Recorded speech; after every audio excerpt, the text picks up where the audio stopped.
I couldn't get around him. So I was just going to push him across, push him across for the victory. Jesus, he was closer to line than Dale Sr. He was. Well, just so you know, I got the stream going in the background, but that's fine. Don't worry about it. No, it's fine. No. That doesn't. Yeah, I'm going to keep it pretty free for him here. I'm just having it for the chat here. Let's see. Then we'll see if we got any other updates going on here.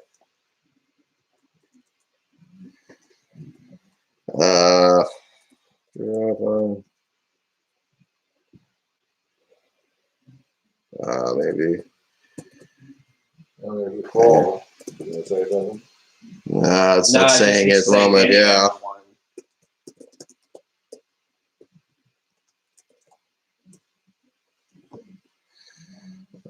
Join.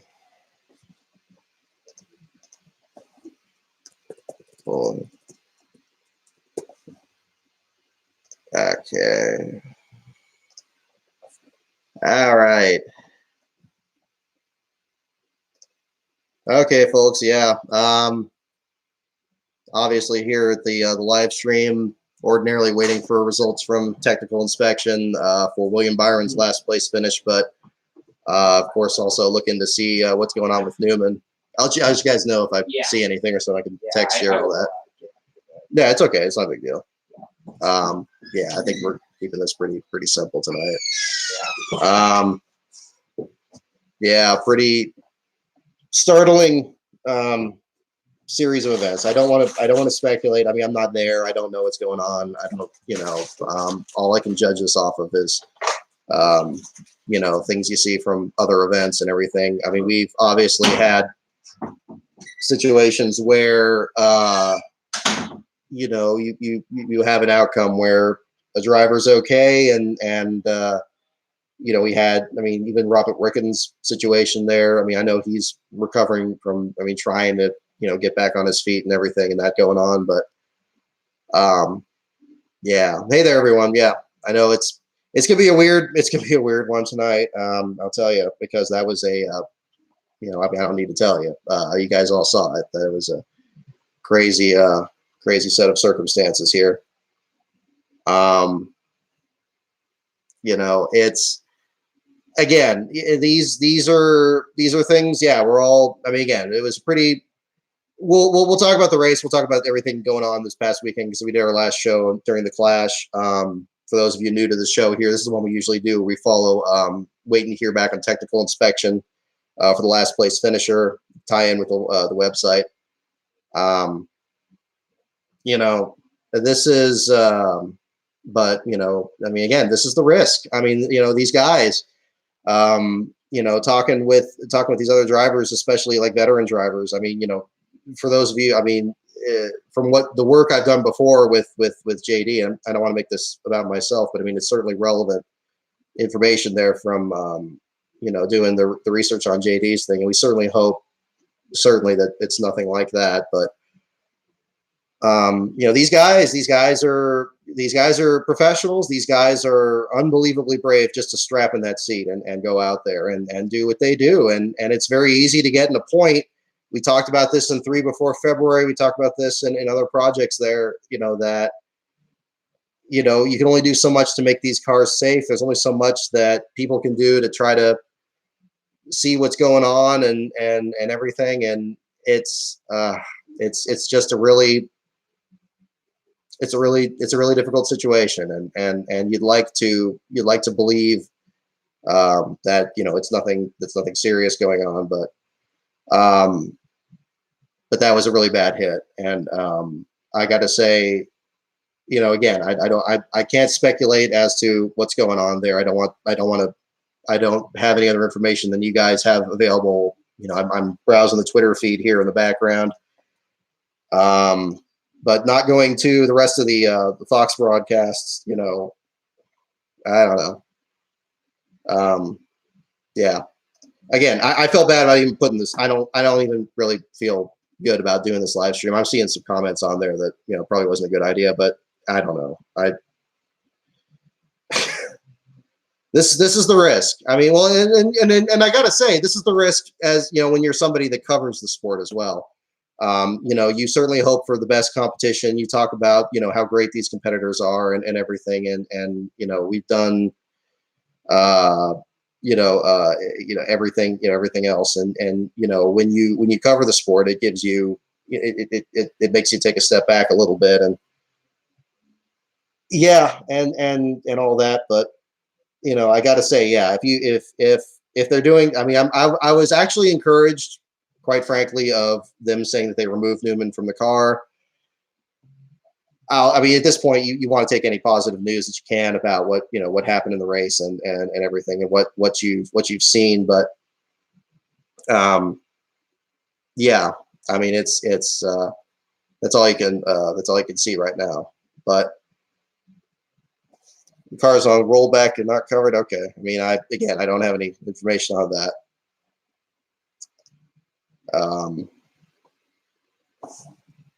Yeah. But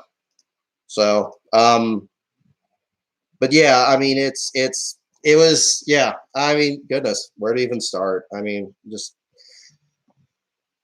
I mean, Ryan Newman, I mean, I think the thing I'm putting in my mind right now, reminding myself, is that, Newman being, a strong, pretty stocky guy and everything, and what, he's dealt, he's the guy that Watkins Glen a number of years ago, driving without power steering out there. He's a sturdy guy. And if one person, if I would pick one person to come through something like this, I mean, Jesus, nothing feels appropriate to say, but I would pick Ryan Newman in this situation. So I would hope that means we're going to get some positive news here. Does anybody know if they're doing a post-race show or anything like that on this? I know that Fox cut away. I'm on the West Coast, so they're just showing the local news. I went to Fox Sports 1 and 2, and I'm seeing motorcycle racing and basketball on those. So I don't know if they're doing anything on that. I'm sure that they're in a holding pattern, like everything else. So, but yeah, I'm not looking. This is a difficult part of the sport, and I mean, to say the least. You don't want to. I mean, I remember after when Earnhardt had his crash, I had just watched video of Grant Adcox's accident earlier, and thinking about the way that was covered in the broadcast and the comparisons and stuff, and but it's a lot of things. I mean, I mean, there's a couple bits of information I guess I could contribute, at least from my experience. Actually, my day job, I work in the emergency room, and I know that privacy screens are a big issue. Obviously, medical privacy is a big concern, and it is very possible, especially today with social media and everything. There's a lot of regulations in place to keep people from, you don't want people in there taking pictures of patients and putting them online and stuff like that.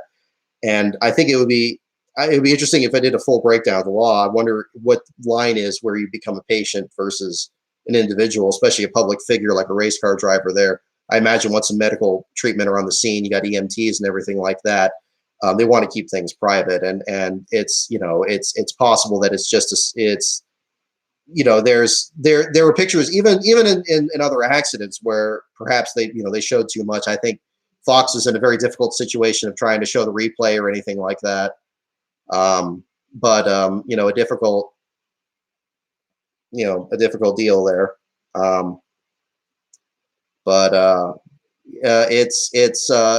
Screens are a big thing. They use a lot of screens in the emergency room. They use a lot of screens. They want to make sure that a treatment is done. If they need to do something to stabilize a patient or something like that, there's a lot that is done. That even the emergency room is already a place where you have privacy restrictions already, but then having more privacy within it from other patients, that's another big issue. So it's possible you could have something like this. I know that there's hallmarks of a lot of this that could mean one of either thing. I mean, they're talking about not hearing radio communications from Newman's car. Okay, it was an impact to the roof, damaging the radio. Radios can be unplugged or dislodged. I know that was that came up during JD's accident, but you know, and there is a lot of strength in these cars, and a lot of progress been made since then. But it's yeah, anything. Yeah, exactly. They're not going to do something on the broadcast. I mean, much like with Earnhardt, they're going to do something here. So, on the Fox Sports 2 crawl, I'm still seeing the breaking news one just saying that Hamlin won the 500. Not seeing anything, at least just glancing at it here, not seeing anything with Newman's accident or anything. But yeah, So. Believe. Yeah.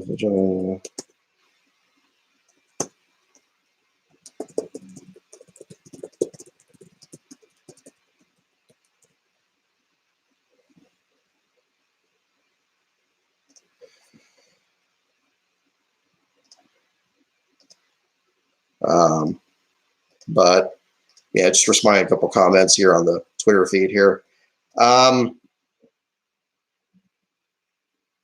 Yeah, I mean, I'm seeing some in the comments here. I mean, there's a lot of, speculation going on. I mean, it's still, no post race, nothing there.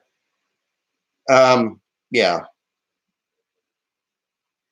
But yeah, it's again, it is what it is. Yeah. I mean, again, it's the thing is, every time I'm thinking of something to say, all I can think of is stuff that was said in 91 or in 2001 or in these other times here, where drivers were, like Benny Parsons saying he didn't want to be there right now at Watkins Glen that day in 91 and anything like that. And I, believe me, I don't know. I just, I mean, do you guys want, I'll leave this open here. Do you guys want to talk about the races or anything? I mean, if anything, I think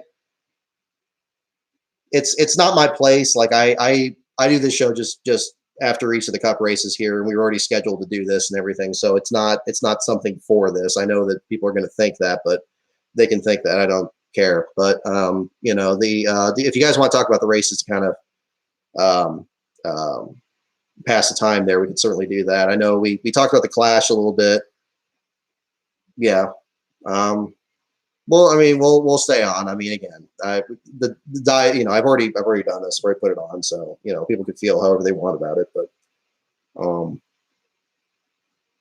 yeah, we'll keep it up. I don't think it's appropriate to discuss the race. Okay. Well, I mean, we'll just, okay. Well, how about we do this then? Let's leave it pretty wide open here. We can just talk about whatever you guys want to talk about on this. The problem I have, I mean, it's again, there's, there's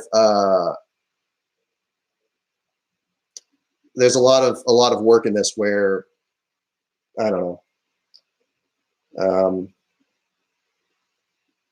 Yeah, it's just a, yeah. Yeah. We'll just keep this open, and if nothing else, it'll be, well, if we, I mean, everybody's already doing this on Twitter, I'm sure already, but I know there's going to be a lot of speculation, people throwing stuff around and all that. So we'll just at least keep this, if not, just to do something else and figure out. So, but yeah, I mean, it's again, I mean, it's it's strange to go through this. And some of you guys that are younger fans, that you don't remember. I mean, you may have not been around before what happened with Earnhardt and known what it was like at the time, because of course, like I talked about a while back there, it's a thing. Are they saying he's awake? Gosh, I hope that's true. I mean, again, we'll see. And again, if things turn on a more positive heel, we can always do something there. Do you want to do trivia? We can do that. Yeah, how about that? I mean, otherwise, I think I'm just going to keep rambling at the camera here. Yeah, we can try that. How about Yeah. How about we do that? We'll try something here and do that. I don't mean to have the lights off in here. I just pretty much started this after the race wrapped up here. We'll put the lights on and that'll help too. Did I bring that with me? I think I did. We're over at the other location here today. Yeah, there it is. Yeah, I'm not going to be able to see this without the light. Excuse me for just a moment. I'm going to set this aside, get the lights on, and we'll do this. Said Newman's alert and awake. Okay, gosh, that would be fantastic. All right, it's 3 minutes ago. Yeah. No, yeah. Okay. Let's see. Okay, they're replaying the race on Fox Sports 1, it looks like. That just jumped in, at least from today. Hang on. Get the light up here. Ah.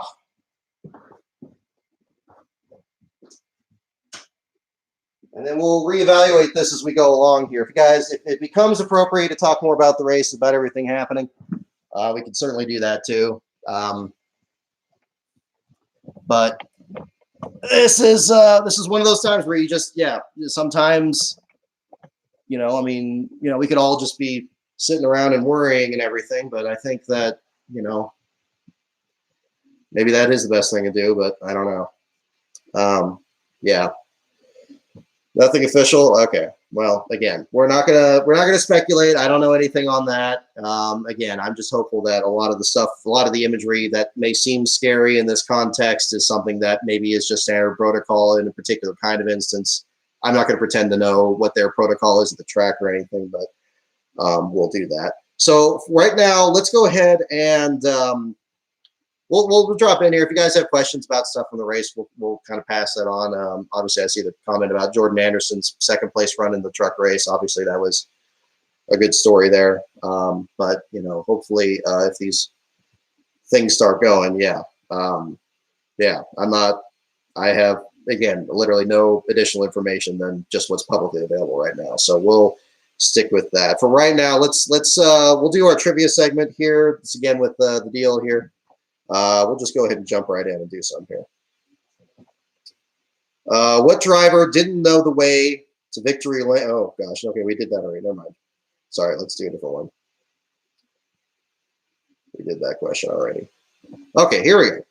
Who was the official NASCAR Winston Cup pace car driver until his passing in 1996?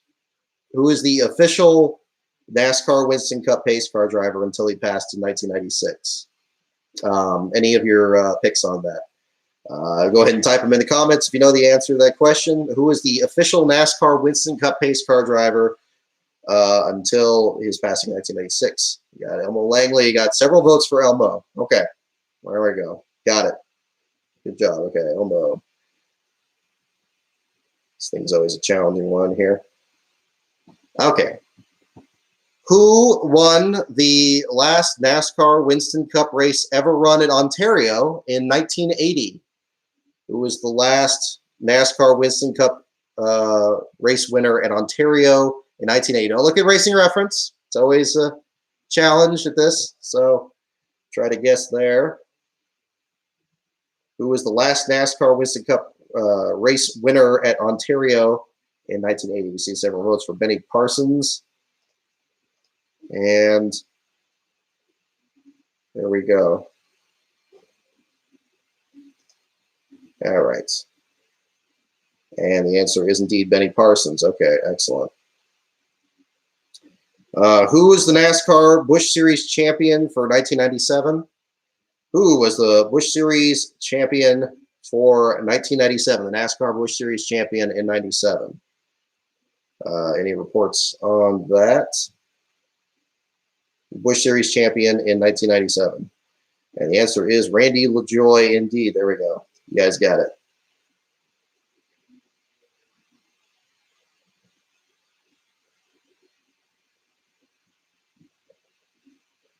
Okay. Sticking a glance here at the page. Okay. All right, still nothing confirmed. Let me pull up Actually, just book it at Pockrass's page. Again, I'm with you guys. Pockrass and Gluck, I think we take that to the bank.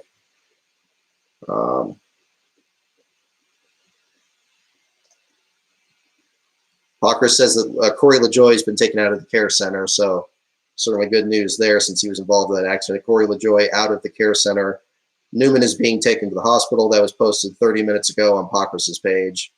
That is the latest tweet that I see on his list. Okay, so we'll keep going here. Alrighty. Okay, not that one.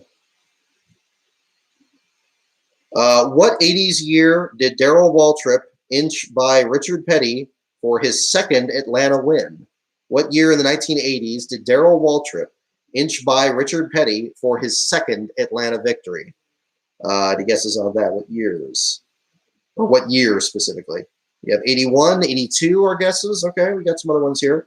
What 80s year did Darrell Waltrip inch by Richard Petty for his second Atlanta win?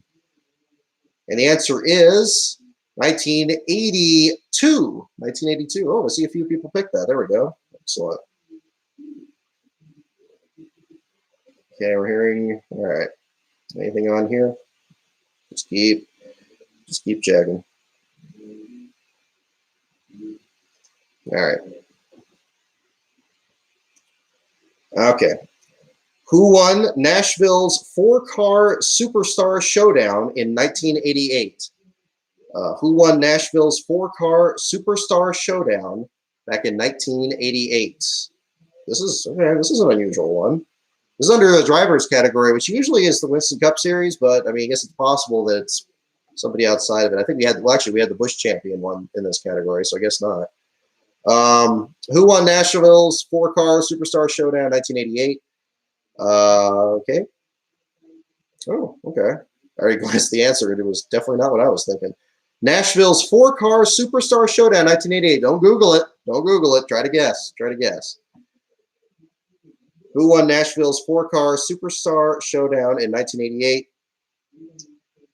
And the answer is Bobby Hamilton. Bobby Hamilton. That's good. It's always a good opportunity to talk about Bobby now and then. And did not guess. These are good guesses too. Sterling Marlin, Neil Bonnet, Darrell Waltrip. Yeah, fantastic guesses. Heck, I would even put Jimmy Means in that category. But Bobby Hamilton, 4-car Superstar Showdown in 88. I guess, well, Means was running in 88. Well, he was running for a while by that point, so that'd be a different one. Okay. Let's see. What novice took the wheel when Cuckoo Marlin broke his shoulder in a crash? What novice took the wheel when Cuckoo Marlin broke his shoulder in a crash? What novice driver, I would assume, took the wheel when Cuckoo Marlin broke his shoulder in a crash? And, oh, you guys got it already. Sterling Marlin is indeed the answer. Marlin, who, incidentally, the most recent back-to-back 500 winner until Denny Hamlin tonight. Alrighty. Who qualified for the 76 Darlington Record Club 8 times in 5 makes of cars? Well, that's a good question. All right, let's jump into that. Who qualified for the 76 Darlington Record Club 8 times in 5 makes of cars? Any other guesses on there? Who qualified for the 76 Darlington Record Club 8 times in 5 makes of cars? How about we do that? Bobby Allison, Pearson? Yeah, Allison's a good guess since he did switch a lot of rides. That's always a possibility. That's always a good one. 76 Darlington Record Club 8 times in 5 makes of cars. And the answer is Bobby Allison. Bobby Allison. So there we go. Sometimes the most obvious answer is the best one to go with.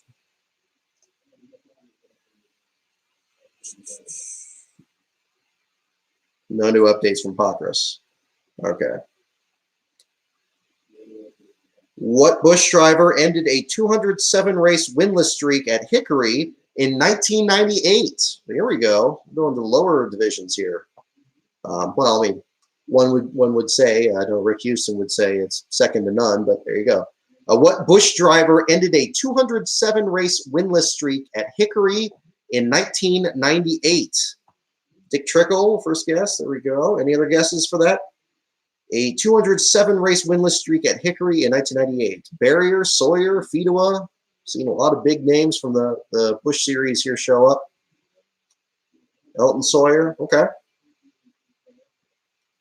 And the answer is Ed Barrier. Ed Barrier, Limestone Butter. You got it. There we go. Like is my wife, who you got it too. There we go. Okay. Anything?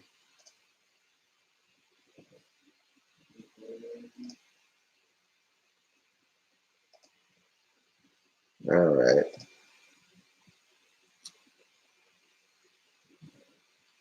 Yeah, a lot of. I mean, this is a there's a lot of all over the place here on Twitter. I know it's pretty crazy there, but again, everybody. I mean, all we can do is just try to stay calm. I think again, this is a time where nothing feels appropriate. So let's just nothing new from Pockrass's page. They're just leaving it open to that one right now. Just kind of leaving it with that. I think that was the thing.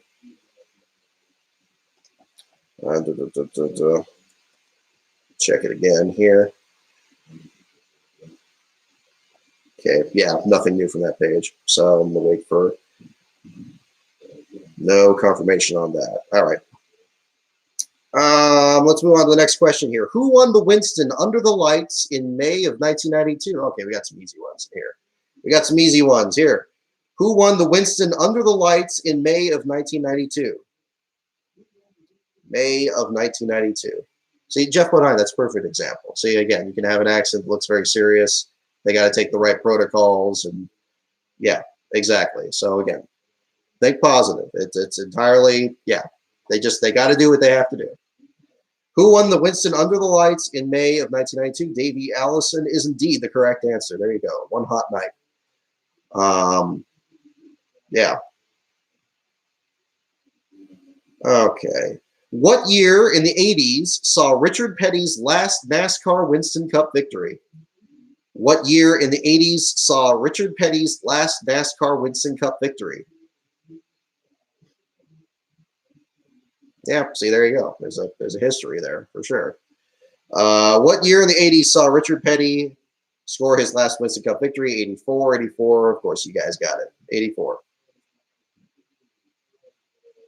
All right, so we can get some more challenging ones here. Okay. We may have had this question before. I know. I was wondering when we get to the point where this would start repeating itself, but maybe we're getting to that point. Who is the first NASCAR Winston Cup driver on the cover of Sports Illustrated? First Winston Cup driver on the cover of Sports Illustrated. First NASCAR Winston Cup driver on the cover of Sports Illustrated. The answer is Curtis Turner. See, hey, shoot. There you go. You guys got it. Easy Coldy, Maserati 9. There you go. I know the questions get too easy. Let me try the wild card section. That one had some more fun sections. We've been using the driver section since the start of this here.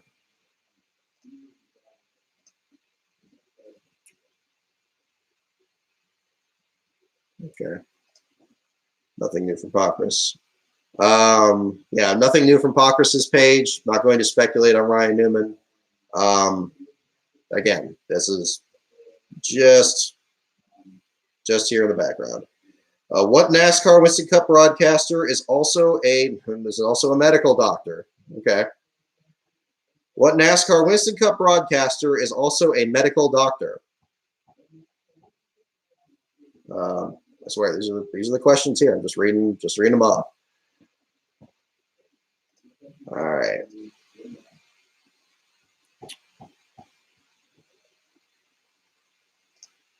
Okay.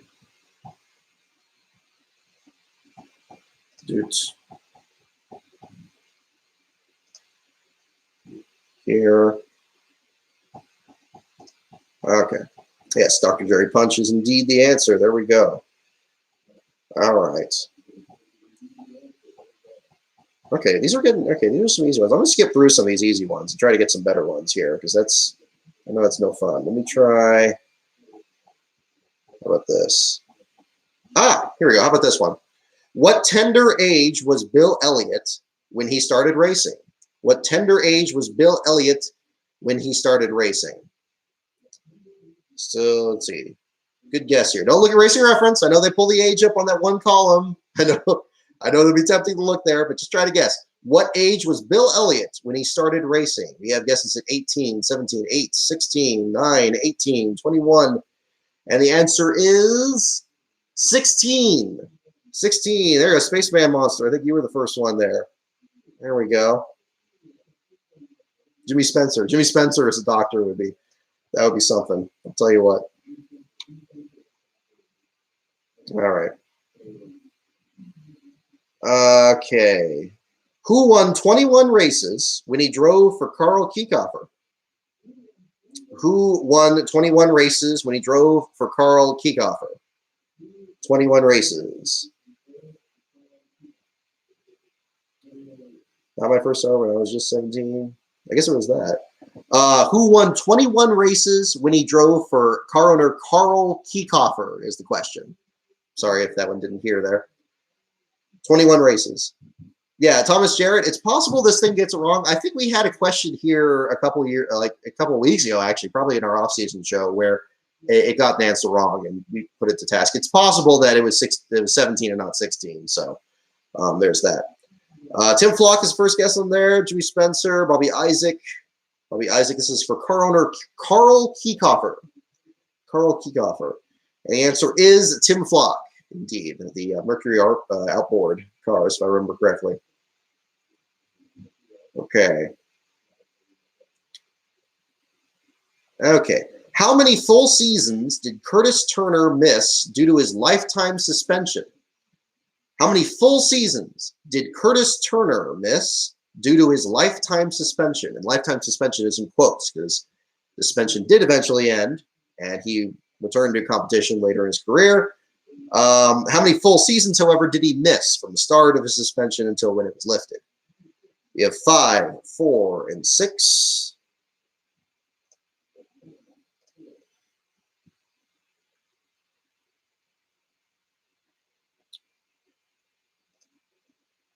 Three, 4.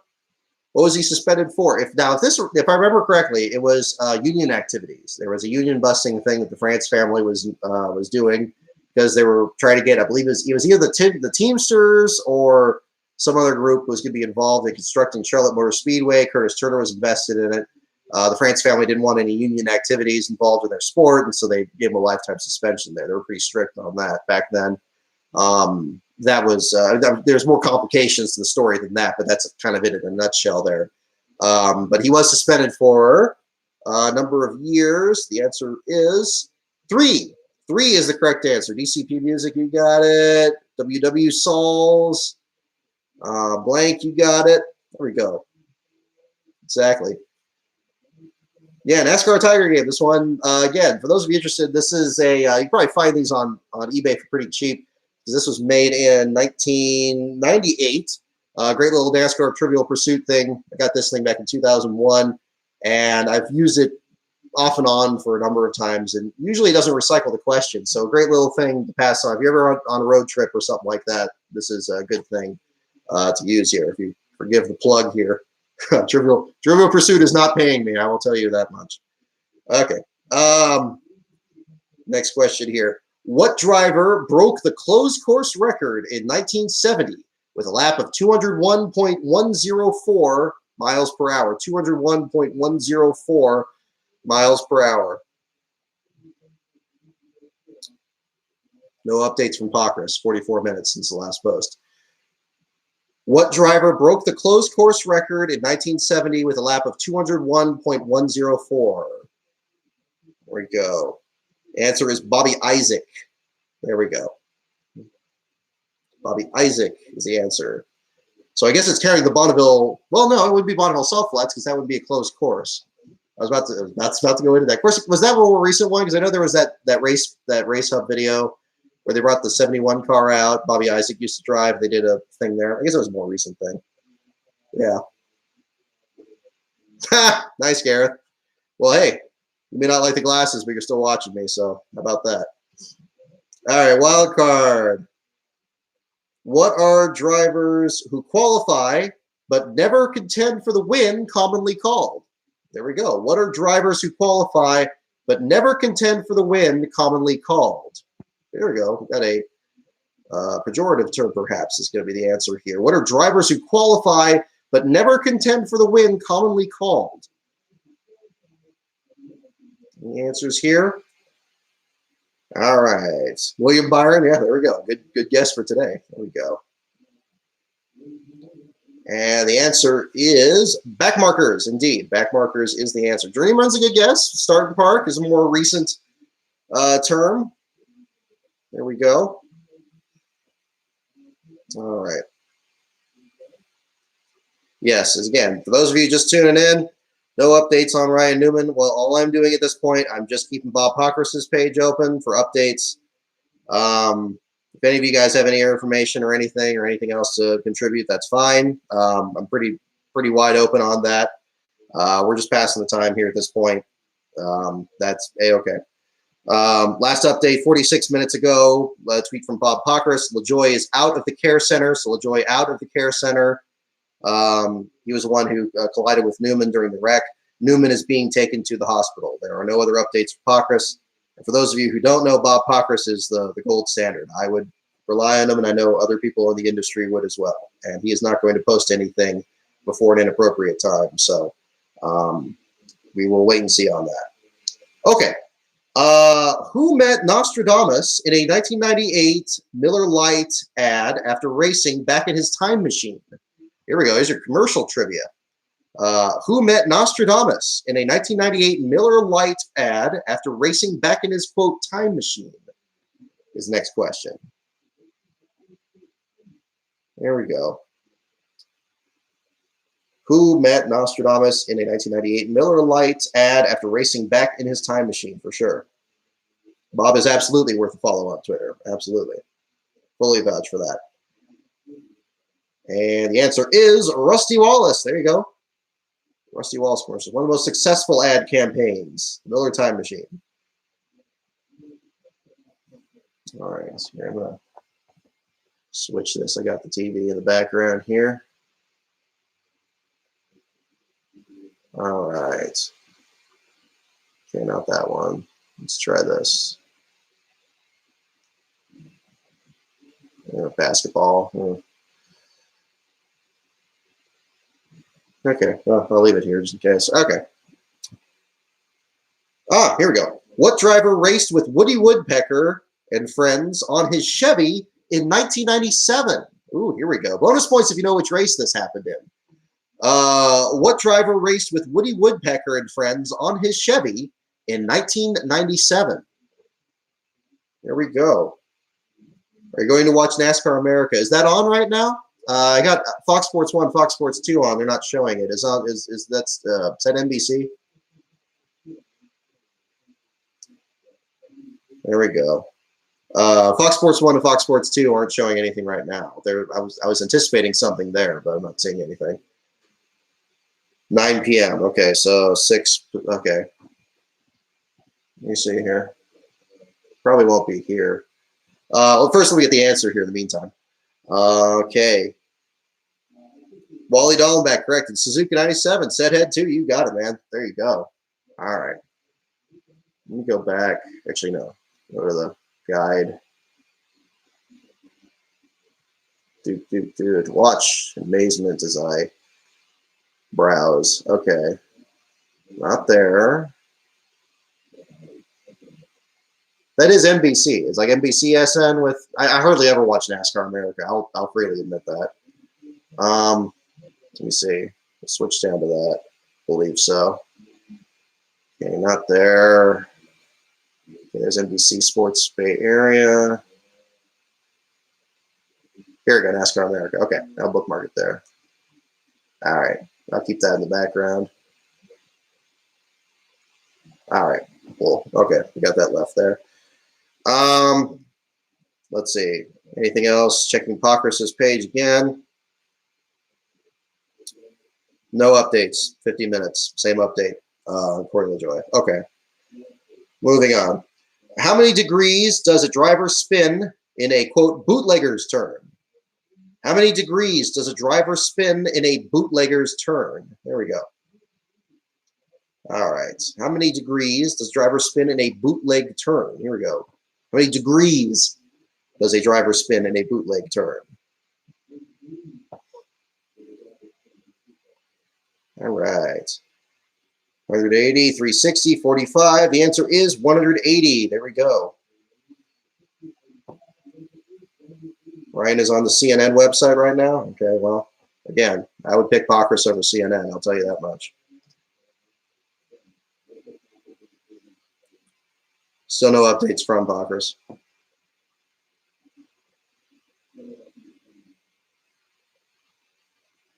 Okay. All right. All righty. Let's take a browse back here.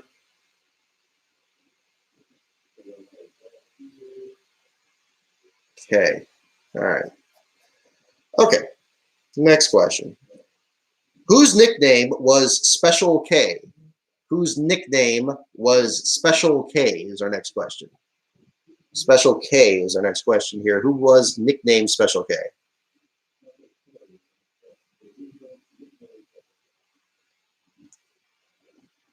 All righty. Seeing guesses for Kitty Schrader. Seeing guesses for Alan Kwicky. Terry Labonte. Good guess there. Schrader. Kenny. The answer is Alan Kwicky. Kwicky. It goes a little further back. Now that's the thing. If you asked me probably a bit years later, I probably would have guessed Schrader because I know he has that logo on the roof of his car when he raced with the big K. I know that stands out. I mean, obviously Labonte with the Kellogg sponsorship for a time, that would be another one to look at. So yeah. So anything on that would be something. Polish Prince. There we go. I like it. I like it. What's the size limit of Coolers fans? Oh, wait. Okay. I was misreading this. I was thinking like coolers in the cars, like the fans. Okay, never mind. Doesn't matter. What's the size limit of coolers that fans can bring to most tracks? Now, this is interesting. As of 1998, of course. What was the size limit of coolers that fans could bring into most tracks? All right. 14 by 14 by 14. Yeah, there we go. Here. Now, this is an interesting one. Is it going to be, okay, I'm going to sneak a peek here at if it's going to ask cubic inches or dimensions. Okay, it's phrasing it interesting. Okay, it's giving me a two-dimensional measurement. So we're not talking volume, and we're not talking 3 dimensions. So just a one-dimensional measurement. I know that sounds contradictory because a cooler is a cooler, and what is it going to be, like 10 stories tall? But yeah, okay. The size limit of coolers fans can bring in, it's just asking for a two-dimensional measurement. Okay, well, it looks like a lot of you guys got it already. It is indeed 14 inches. There you go. 14 inches. There we go. All right. Okay. Where can race fans try their hand at broadcasting a race? Well, I was going to say YouTube, but obviously. Also, I know we're not talking about the races so much yet. Maybe we'll ease into that, but good job by the guys broadcasting the Coca-Cola sim race last week. I actually enjoyed watching that. I was in there with a bunch of other YouTubers were dropping into that, and that was highly entertaining. So definitely worth a watch if you're looking for something to pass the time on that as well. But where, as of 1998, however, where could race fans try their hand at broadcasting a race? See, there you go. You guys got it. iRacing live streams, exactly. Home talking to themselves. I like that one. Enough to hold beer. Charlotte Motor Speedway. Where can race fans try their hand at broadcasting a race? Okay, we're still waiting. NASCAR America should be starting in a minute here for those of you tuning in on NASCAR on NBC. As of this moment, I am still not seeing an update from Pockrass. Last update now 54 minutes ago. The answer it gives us here is Daytona, USA. There you go. Blanc, you got it. There you go. Donkey Kong Jr. 10. You got it too. There you are. NASCAR Cafe is a good guess. We went by an old closed one in Tennessee years ago. All righty. Daytona USA opened up in 96. Well, there you go. See, if I didn't know that. There we go. Was Jarrett's 500 winner the first car that went in, or did they wait till 97 with Gordon? I wonder. It would have been a shame. I mean, I always thought like it would stink, just like the first Brickyard 400 winner to win before they did the Kiss the Bricks thing. It's like, man, I wish I tried that. Of course, I guess that was Earnhardt in 95, so there's that. All right. What driver has a pet raccoon named Sitgo? Okay, well, there's an unusual one. Wild card questions again. What driver has a pet raccoon named Sitgo? Is the next question. What driver has a pet raccoon named Citgo? I'm not pronouncing that the best. Citgo is in the fuel company, of course. Citgo, same sponsor for the 21 car for years. Did Earnhardt kiss the bricks first? I think it was Jarrett in 96, but Earnhardt was the last one to not kiss the bricks. That would be my guess.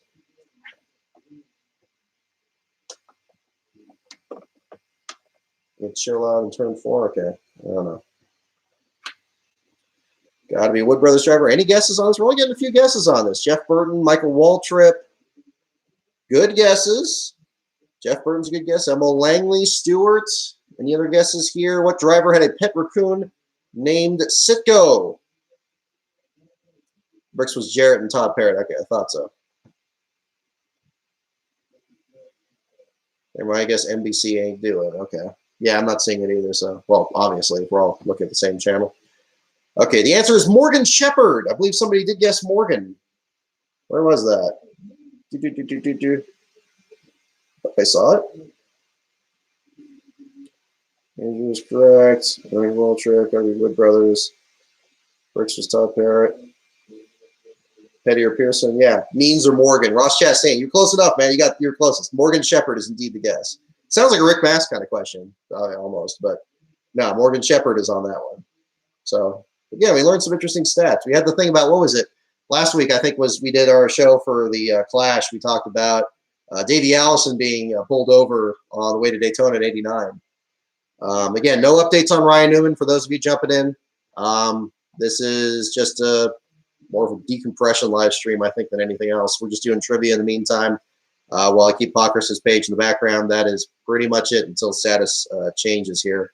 Still no updates from Pockrass in 57 minutes. We are still waiting to hear on anything. No NASCAR America on here. Again, it can mean everything, it could mean nothing. So we're not going to speculate. There's Twitter for that. We're going to just leave that to that. Anyway, what NASCAR Winston Cup driver beat then champ Joe Amato in his first drag race? Oh, here we go. There's a good one. What NASCAR Winston Cup driver beat then champion Joe Amato in his first drag race? What NASCAR Winston Cup driver beat then champion Joe Amato in his first drag race? First drag race for Joe Amato. Okay, we got guesses for John Andretti.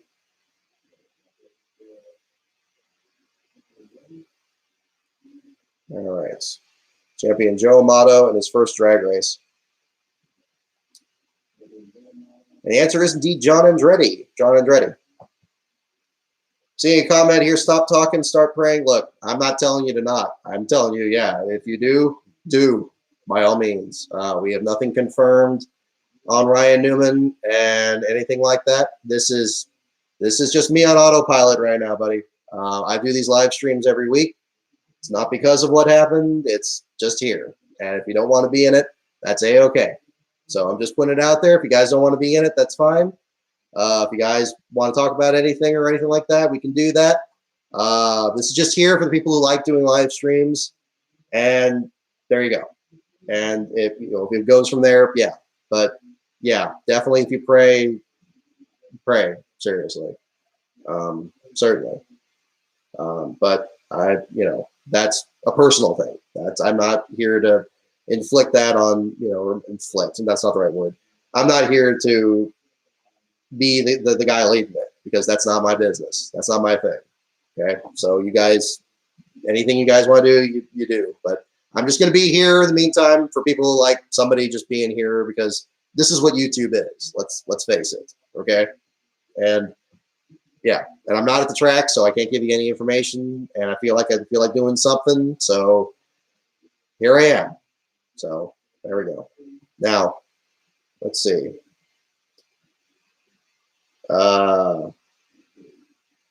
Here we go.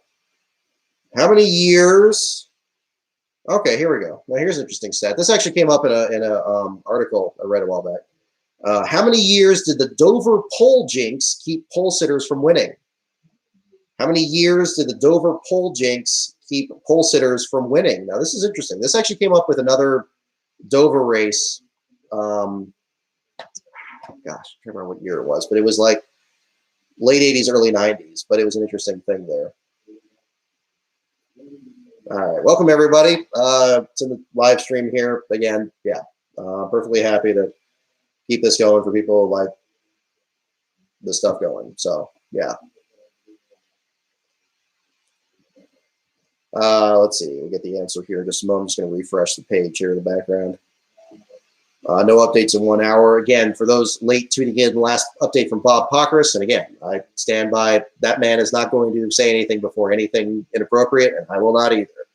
LaJoy is out of the care center. Newman is being taken to the hospital. That was the last update 1 hour ago, specifically at 5:04 p.m.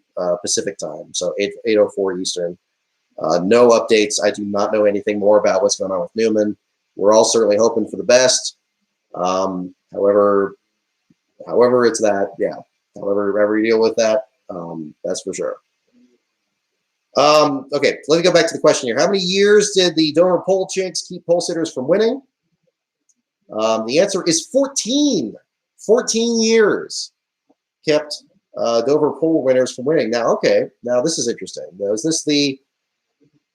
I have to kind of look at this. I am going to actually pull up Racing Reference and see if we can find out how long it has been, or which. Let's see. What were the pole sitters?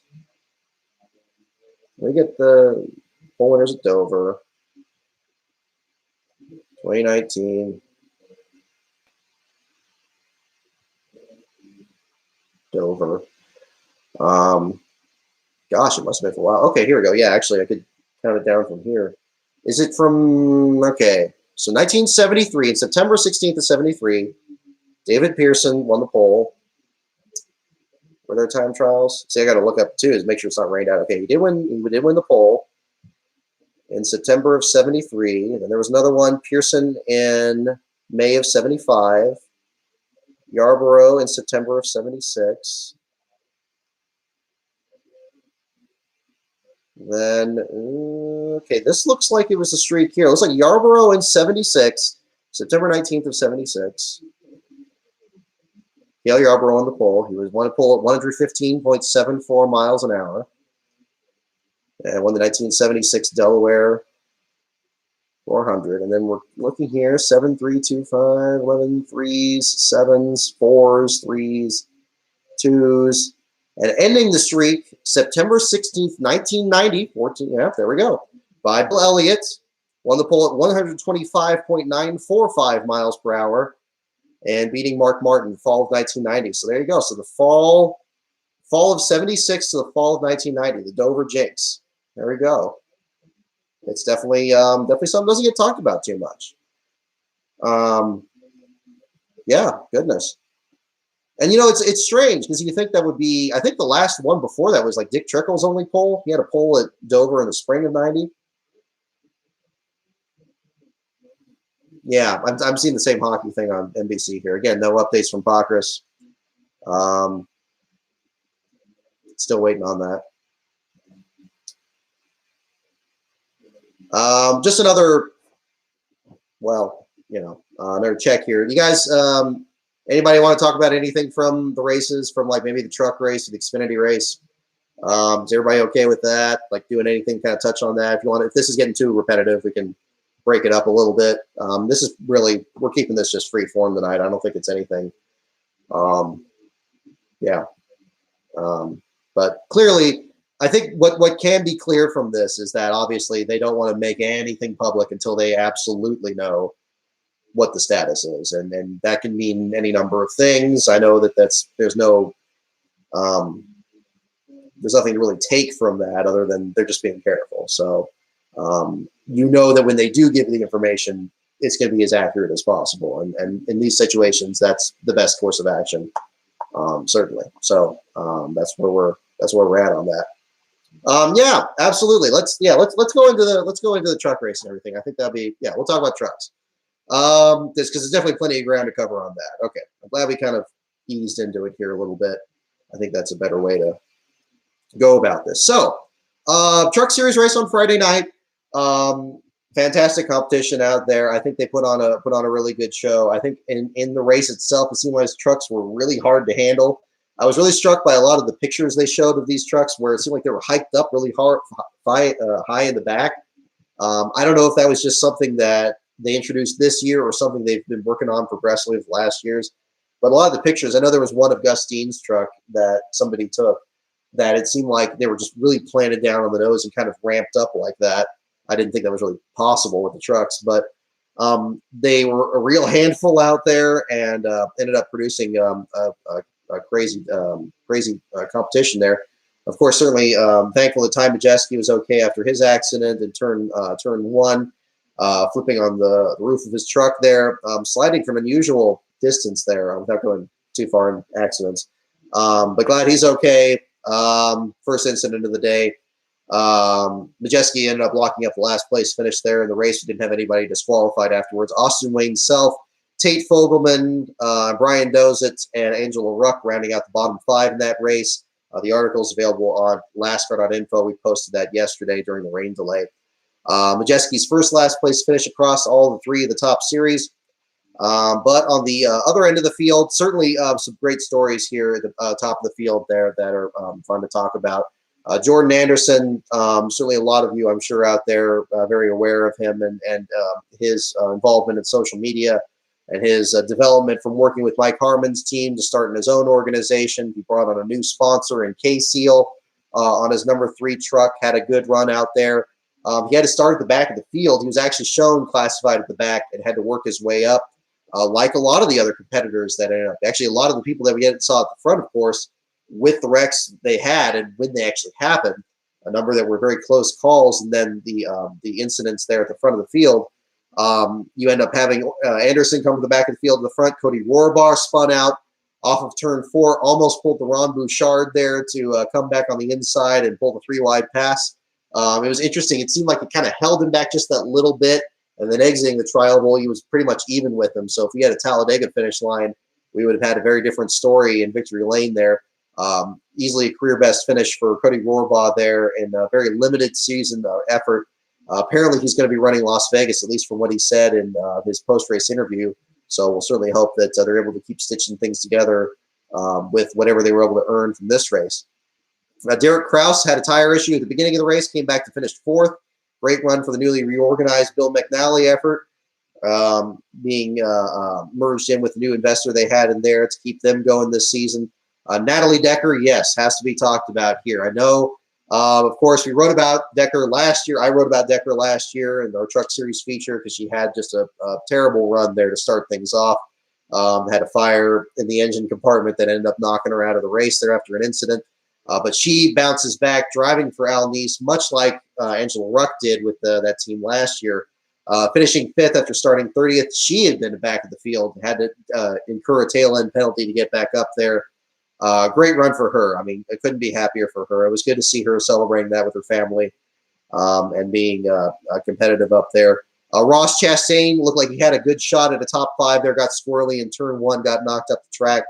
Ended up dropping back into the 8th spot at the finish. Jason White, a good run for him. I know he's been trying to break into the super speedways. Talked with him at Phoenix 2 years ago when he was driving for Josh Rialm's team. Ended up being at the back of the field for a lot of that race, finding handling issues with that.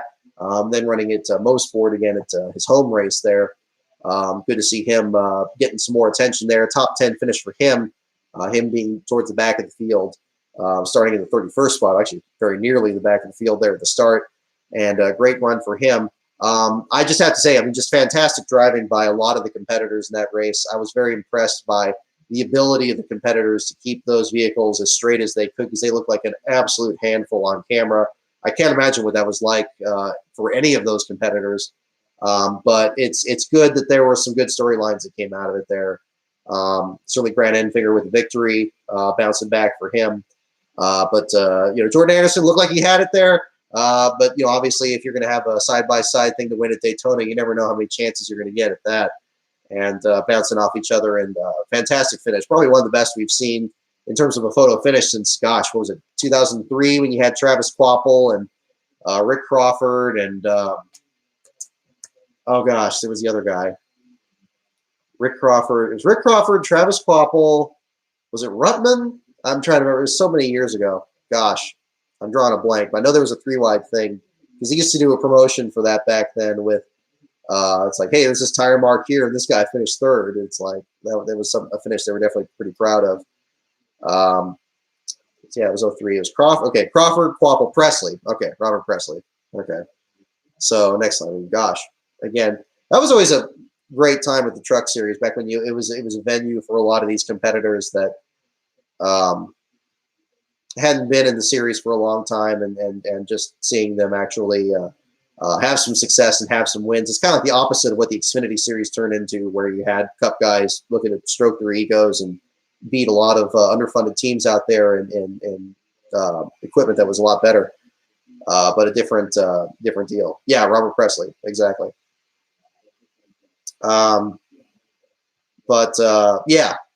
Decker. Yeah, again, I mean, is it? It's the age-old battle. Is it the driver? Is it the equipment? Obviously, people are going to disagree about that. I mean, again, same thing with Angelo Ruck and the same team with the same race last year. And then, of course, you have the element of all the different accidents and then the results coming out of that.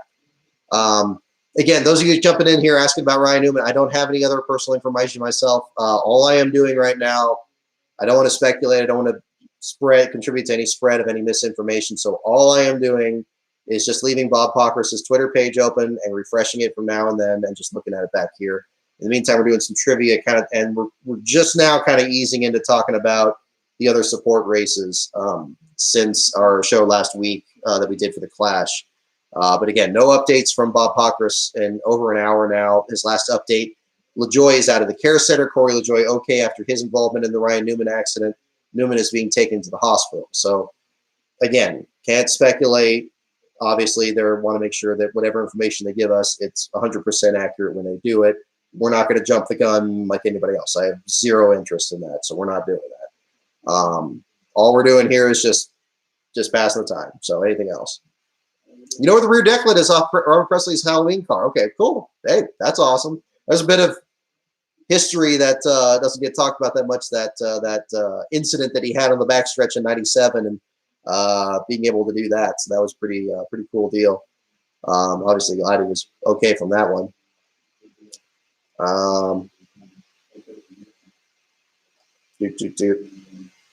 Okay. Anything here? Let's see. Okay, what am I pulling up? Nope, not there. Yes, the truck race. So we talked about the truck race here. Anything else from that one? I want to make sure we cover all the major stories there. It was good to see Todd Gilliland do so well. I mean, right out the box. I know that was a DGR Crosley effort with Front Row Motorsports to get that 38 truck team going. Seems like that team has completely restructured itself over the offseason here. And then obviously the contributions from Ricky Benton's team, running the 92 team, the Black's Tire Center sponsorship. And I'm sure it's no coincidence running that same paint scheme there. It's interesting, these collaborative efforts between these different small teams, but it seemed like he had one of the best trucks in the field there during the race. Just unfortunately got collected in those accidents there at the end of the race and ends up finishing in the 16th position in that one. Corey Roper very quietly up to the 14th spot. The big correction for me on that one there, I thought I saw in the press release he had CarQuest as a sponsorship. I don't think I saw that on the truck in the race, so I don't know if that fell through or if I just got that wrong. But it did show in the results there. Alliance Aviation is the primary sponsor for the 04, him finishing in the 14th position. That was a good run there. But yeah, I mean, a good opener to the Truck Series season. I think there's going to be a really strong field in there. I'd be interested. I mean, Las Vegas is going to be, of course, interesting to see which teams are going to be able to show up, which ones were just exclusive for Daytona, and which ones are going to be coming back in. I know On the qualifying side is already having an impact. There was a tweet earlier about Nemco Motorsports not entering either of its trucks next week in Las Vegas. Obviously, not being able to enter both the 8 and the 87 in the race, both of them missing the cut. I think rivaled the issues that Colleague Racing had in the Xfinity Series qualifying for a big qualifying story. An unfortunate deal for them. I know they've been, really trying to get some sponsorship together. Obviously, there's the benefit of being able to qualify for the race and making some money off it, but when you do all the efforts there to prepare super speedway trucks and not being able to run it, that's a huge hit for these teams. There's very much like Jennifer Jo Cobb's team last year, super speedway truck, they just run it at the super speedways and they can't run it anywhere else. When Cobb's team was getting down to running out of equipment there at Mosport last summer, that was very much a situation that could, really cost them there in the Truck Series program. A disproportionate, well, not a disproportionate number, I guess, of owner drivers. It's the owner drivers that definitely have the longest shot of making the field, both in terms of owner points and in terms of raw speed. Everybody on there, I mean, between Ray Cicerelli's team, Clay Greenfield's team, with Jeff Hammond, cool to see him back out there working with teams. Todd Peck, Norm Benning, Jennifer Jo Cobb, if I mentioned her already.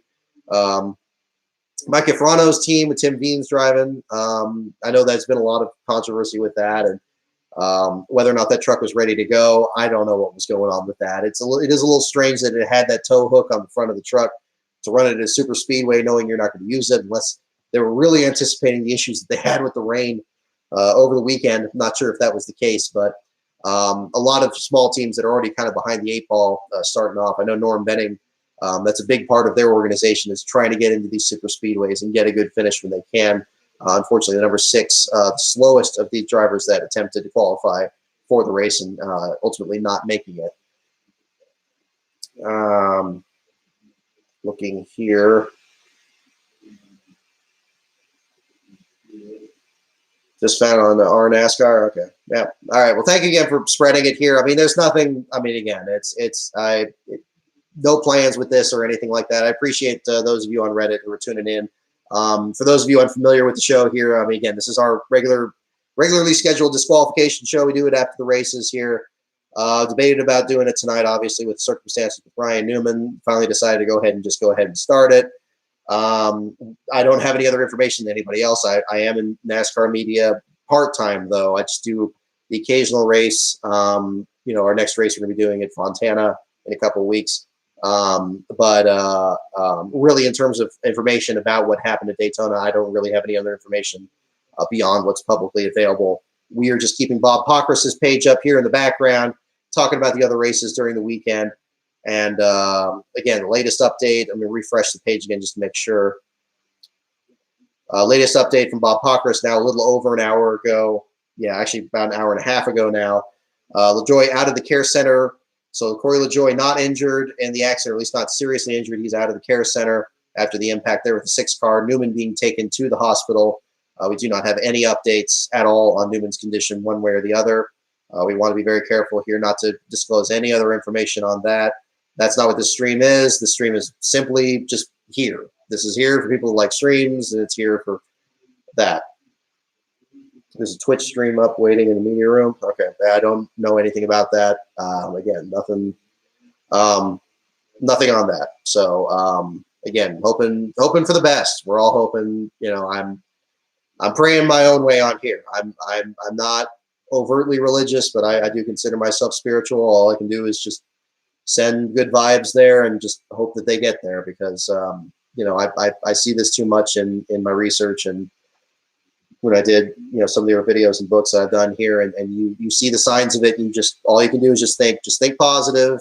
And again, we don't know anything until we know it, so I'm not going to speculate on anything here. News could be coming soon. Okay, again, no information. I have no idea if he's awake. I'm hearing unverified reports of everything. I don't want to spread anything on that.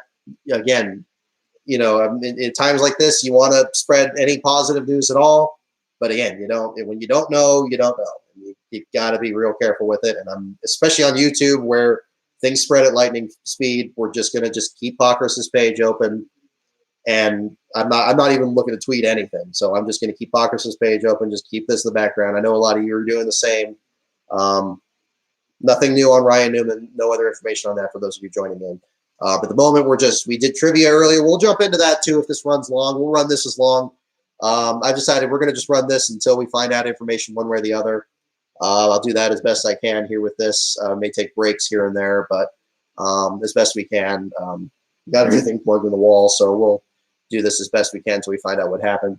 Obviously, it's not of great consequence now, but the Cup Series article for William Byron's last place finish, that'll come much later tonight. That's only about half done right now, so we'll get that done later. Obviously, I don't really want to post that until we get better information on that either. So that's where we are with that. It's confirmed. Okay, yeah. No, and again, and I'm not accusing anybody else of speculating either. So again, anything you want to put in here, that's okay. JJ48 fan, no problem here. I appreciate you spreading, any information you can get, especially positive information like that. Nobody's going to be outraged at that, I would think. So no worries there. And again, I'm not there, so I don't know what people know that are there. I mean, again, personal note here. We were actually almost able to do Daytona for this trip here. Just financing just didn't work out. We had some stuff planned over the weekend because actually it was going to tie in with the next book I'm working on. Stuff fell through on that, unfortunately. That's why we're doing Fontana instead. Crazy stuff at the weekend there. But no, we elected not to do the race here for this one. And crazy, different deal there. Someone accused you of speculation. Okay. Yeah. No. And again, yeah, it's Twitter. I think maybe if nothing else, and again, I don't want to say that this is for anything. People could make this whatever they want it to be. But if you maybe, again, if you want to post something in here and share it online, but you don't want to tweet it because there's going to be a bunch of people bashed on Twitter, you can put it in here. And I'm not going to be doing something about that. I mean, if you just want to post something, just to post it and share it there, that's a-okay. We're going to have this just judgment-free zone on this. You can put anything in here, updates on that. I mean, certainly, I think we're all sharing the same feeling of just hoping for the best here for Ryan Newman. Obviously I feel the same way there on that. But if anything you want to share on here and you don't want to put on Twitter because there's going to be a lot of people doing whatever on that, that's a-okay. That's not a problem on that. But yeah, all prayers to Ryan Newman, to his family, to his team and everything. We're hearing unverified reports, some positive, some negative. There's signs that people are looking at, some positive, some negative. You just don't know. You just don't know. We're not ready to go to print with anything on that. So again, for any of you in here that, again, I don't have any information myself and nothing new from this. I'm just keeping Pockrass's page open and we're just filling the time until we find this out. But my plan is to keep this going. The internet pending. We've had internet issues on this side. If this ends up cutting out, I apologize. We've had internet issues all weekend here. Not the most critical thing at this moment here, but just for those of you watching. So, but otherwise, pending that, we're going to just keep this going until we find out one way or the other with absolute certainty what has happened with Ryan Newman after a very scary last lap incident there. So what we will do now, we've talked about the Truck Series race here. We'll keep going back and forth here. Let's talk about the duels a little bit. We're just going to touch on this a bit. Okay. Well, hang on. Okay. Now that is the timer we typically have for results from technical inspection. We do typically wait for technical inspection results to hear back, in this case on William Byron's last place finish in the race. If that's going to stand up, or for a driver that's disqualified is going to be classified behind the last place finisher, that timer indicates that technical inspection is going to be, results will come in at any moment. Again, not nearly as critical as news about Newman there. But again, I usually consult Pockrass for that too. So no change in strategy here. No updates on that either. The last post from Pockrass, just refreshing it again. No updates from Pockrass. The post at 5:04 p.m. Pacific time, 8:04 Eastern. No updates from Pockrass's page one way or the other on Newman's condition, or in this case, William Byron's disqualification. I anticipate that news is going to come out quite a bit later. So what we will do with that. William Byron, yeah, our last place finisher for the race today. This is just something tied in with the website there. We follow the last place finishers, the races. Last place changes hands depending on if the driver is disqualified. We saw this a few times in each of the series last year.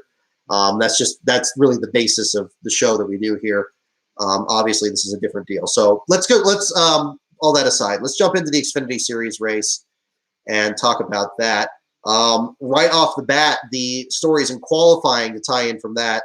The issues with the Xfinity. Yeah, we'll skip the duels for right now because we'll kind of dovetail that into the Cup Series. Hopefully, if things steer us that direction. The issues for Ross Chastain and AJ Allmendinger. Colleague Racing in the past has looked to actually stack their fields with as many injuries as possible. Last July, we saw them have a 1-2-3 finish that was ultimately scrubbed because of a disqualification. That happened for AJ Allmendinger. That made it just a 1-2 finish between Chastain and Justin Haley. Haley then went on to win the Cup race at next day because of the lightning strikes in the area. But this time around, not even getting a chance to start the race. Haley being the only starter. A very controversial decision about Jeff Green handing over the ride to what was a very fast number 38 car for RSS Racing. As those of you longtime viewers of or followers of my website know, Jeff Green, of course, being the all-time record leader in last place finishes, but secondary to that, of course, him being the 2000 Xfinity Series champion and ultimately driving for a team that has been a start and park operation on the side to help fund Ryan Sieg in the primary car, Josh Bilicki, J.G. Yaley, and other drivers there on the team. This time around, the 38 team has scaled back quite a bit. That Jeff Green was just going to be running the plate races, so that really is just basically the two opportunities between this and Talladega in the spring, and that about being it for him this year. Well, actually, and the July race at Daytona. I keep forgetting about that. The July race at Daytona. So 3 opportunities for him this year. To run in the Xfinity Series with a fully sponsored effort. C2 Freight Resources has been a longtime sponsor of his. He hasn't won it in recent years, but he's actually led a number of laps, both at Talladega and Daytona, and sometimes had some bad luck at the end of the race that dropped him further back. An unfortunate deal there. But good runs for Jeff Green in the past. Unfortunately, while he qualified mid-pack, he wasn't able to get the advantage of that. The brake issues that happened for 2 of the 3 Colleague Racing cars ended up putting Ross Chastain in the 38. Obviously, you can see how both sides of that work. Chastain having to run the full season in the Xfinity Series, going for the championship. It would suck right from the start for him to immediately be eliminated from championship contention, at least starting the race. Although I think it's attempts. They gets to at least attempt the race, and certainly did in the 10 car there. For him to not be able to qualify for the race there at that time and just be in a difficult situation from there. Obviously, given what happened with him in Chip Ganassi Racing with DC Solar, thing blew up and he lost that ride. And then, of course, on the other side, you got Jeff Green. This is a limited number of chances he has to have a good ride and get a good run. At the end of the day, I mean, you certainly hope that, we don't know what the deal is. It's like an out-of-court settlement there with what happened between Colleague and RSS Racing. But they had a deal worked out. They put Chastain in the 38.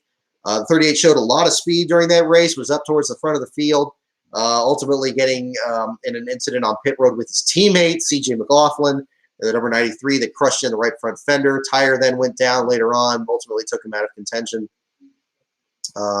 Did he end up bouncing back up a little bit? I mean, he was pretty far back, 22nd in the finishing order. Excuse me. So an unfortunate deal for that. Last place finisher for that race, again, another first-timer in the series, Joe Graff Jr.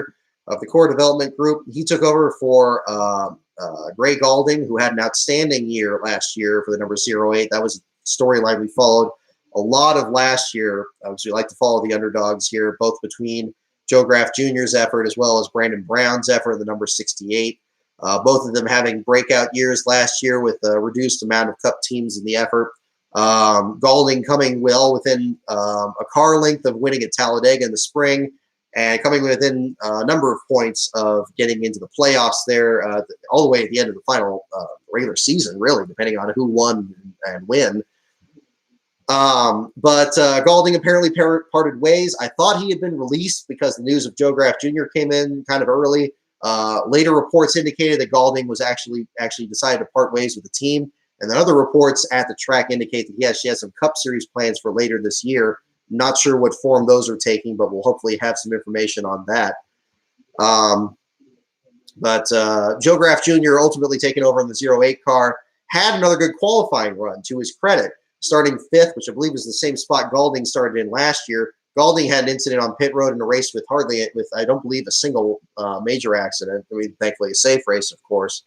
But Graff finishing in the 36th spot this time, getting collected in an accident with Austin Hill and Michael Lynette in turns 1 and 2, takes him out. Austin Hill ended up finishing in 35th.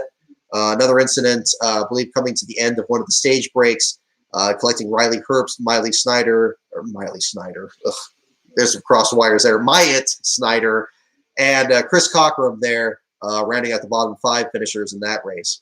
But, of course, at the top of the field, Ryan Sieg got involved in one of the other incidents at the end of the race, still recovered to finish in the 9th spot. Great run for Brandon Brown. It was good to see him get a lot of TV time in the race. He was in the top 10 for a lot of the distance. Ends up finishing in the 7th position. Timmy Hill was definitely the breakout story there. Unfortunate for my buddy Sebastian LaForge that I'd spoken with in a couple of these races before. Crew chief suspended there after some bondo that was reportedly put in by the paint shop that painted the nose of the car for the race. It counted as a illegal modification to the nose of the car. That had resulted in some very serious penalties, but did not bump the number 66 out of the race, which was fantastic for Hill, who after qualifying for his first Daytona 500 ended up with a 3rd place finish. Fantastic run for him. He's continued to have breakout runs at Daytona and had really one of the best stories of the week here coming into the 500 for sure. Ray Black Jr., good run for him. Joe Graff's teammate there, finishing in the 8th spot. Alex LeBay led 19 laps during some pit strategy there at the end of the race. Still ends up with a 10th place finish despite some damage to the rear of his car. Just got around Michael Lynette's wrecked machine on the final lap. Great run for J.J. Yaley. Great job by the Means Racing team. They lost their sponsor in Whataburger when David Starr left to go over to JD Motorsports to take over what was used to be the 01 team. The newly renumbered 6 team had a good run going, but ultimately was involved in an incident and finished in the 18th position there. But a great run by Yaley to finish ahead of them in the 12th spot with limited sponsorship on the hood of their car from Circle Track Warehouse. Had a nice donut on the driver's side door of the car, made for a good picture posted afterwards. So great run for him. BJ McLeod got a lot of TV time in that Saturday race. Kudos to the Fox Sports Group for doing a lot of coverage with him. I know that we did a lot of coverage on him last year as our defending champion of the NASCAR Cup Series Championship, most last place finishes in the Cup Series. But far from last in this one, finishing in the 13th position there, the number 0 car, again, for JD Motorsports. Did a good profile. Really nice guy if you ever get the chance to talk to him. Even when I talked to him at Darlington, when he had an incident there driving the chicken pit car there, he got in an incident with Matt Tifft at the end and ended up putting him in the last spot there. He couldn't have been nicer. Very friendly guy there. We certainly hope that he has some other good runs going ahead, both between JD Motorsports, his own Xfinity Series program, and then on top of that, driving part-time in the Cup Series for Rick Ware. He's one of the – we talk a lot about Ross Chastain and running these different series. Think about doing all that, but then also operating a team at the same time. That's BJ McLeod. I guess he doesn't have as much presence in the Truck Series as he used to, but other than that, plenty of much going on. Vinnie Miller looks like he had the top running finish of the BJ McLeod cars, finishing the 14th spot. Mike Harmon, great job by him. Both of his cars finishing in the top 20, the 15th and 16th spot. Joe Nemechek in the Pack car there in the 15th spot, and Mike Harmon right behind in 16th. Great to see Nemechek bounce back after not being able to qualify for the Truck Series race and not having a ride in the Cup Series race, although his son, John Hunter, got to run in the Cup race. Good deal there.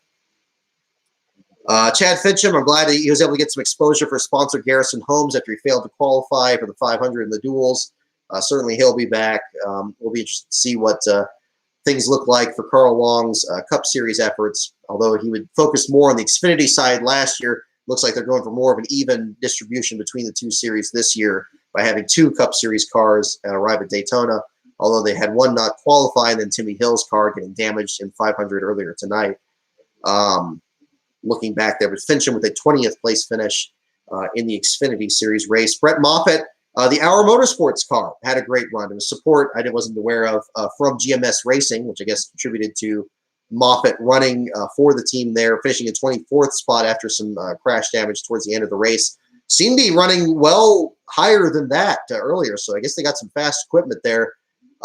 Whether or not that's directly from GMS, since they closed their number 23 team at the end of last year to kind of stifle or build up rather their Truck Series effort this year, the Xfinity Series effort this time that scaled back.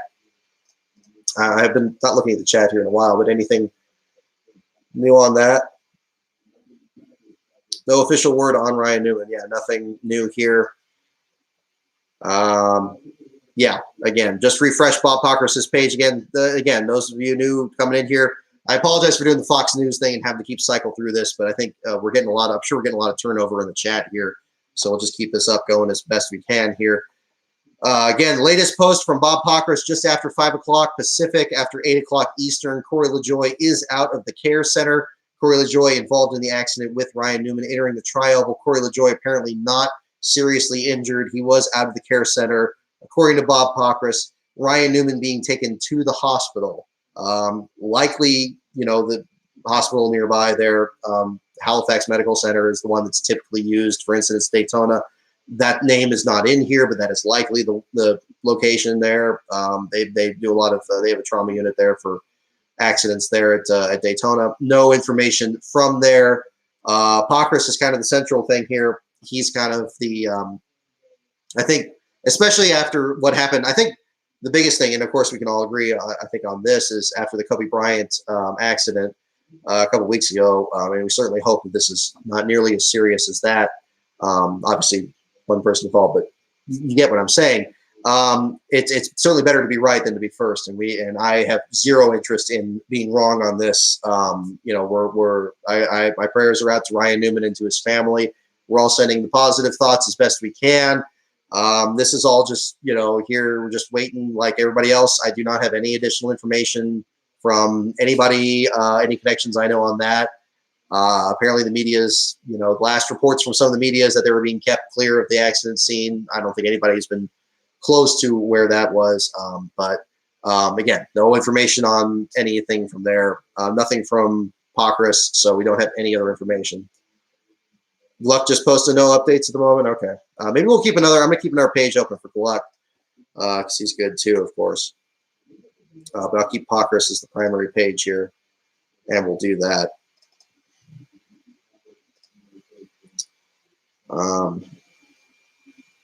Okay, here we go. Posting from Jeff Gluck. We do have an update just to clarify from the one mentioned in the chat here. Jeff Gluck posted 2 minutes ago. We don't have any news to pass along at this time. That is the reason for lack of updates. A group of media has gathered at the hospital and will let you know if we get any updates here. Thank you for understanding. This posted 2 minutes ago from Jeff Gluck. Again, the news report is we do not have any news to pass along at this time. That is from Jeff Gluck, so there are no updates as to the condition. So again, I would still hold precedent in the Bob Pockrass report that LaJoie was discharged from the infield care center. No updates yet from the hospital. There are media there. That is the reason for lack of updates. Group of media is gathered at the hospital where Ryan Newman was taken. I will let you know if they get any updates here. Thank you for understanding. Again, this 2 minutes ago from Jeff Gluck. We have had no updates from Bob Pockrass since his last update just over an hour ago. We're keeping both pages open for any news on that. Do not have anything really to contribute to that. So we are, again, still talking about the races from this weekend, short of speculation as to what happened with Ryan Newman. We do not have any other information on that. But again, positive thoughts to Ryan Newman and his family. Positive vibes there to everything. And yeah, if you're the praying type, certainly recommend it. But we do not know anything new on this right now.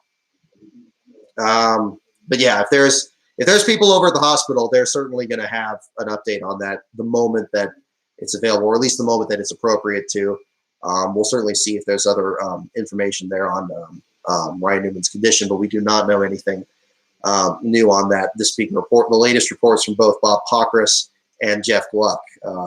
You know, and again, no offense to other media outlets out there. There are plenty of other people, you know, that I've worked over there that I trust their word very much on this too. But I know that the industry standard, these two are the ones that they've really first come up with, and Pockrass in particular, having the additional access of working with Fox Sports being the broadcaster of that, I'm certainly holding that precedent to any updates on that, and I'm sure he will not post anything on that until it is absolutely appropriate.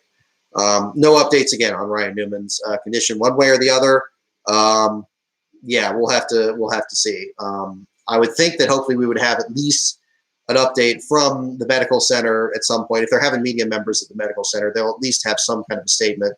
But again, nothing guaranteed on that. That is purely hypothetical. That's just from past experience with these. Well, I mean, gosh, you certainly don't hope a lot of experience with this particular set of circumstances. But if they're going to have people, a logical conclusion from the facts given from Jeff Gluck's account, that there are people at the hospital just waiting and certainly hoping for the best with the rest of us here about that. Certainly positive news that we're hoping for.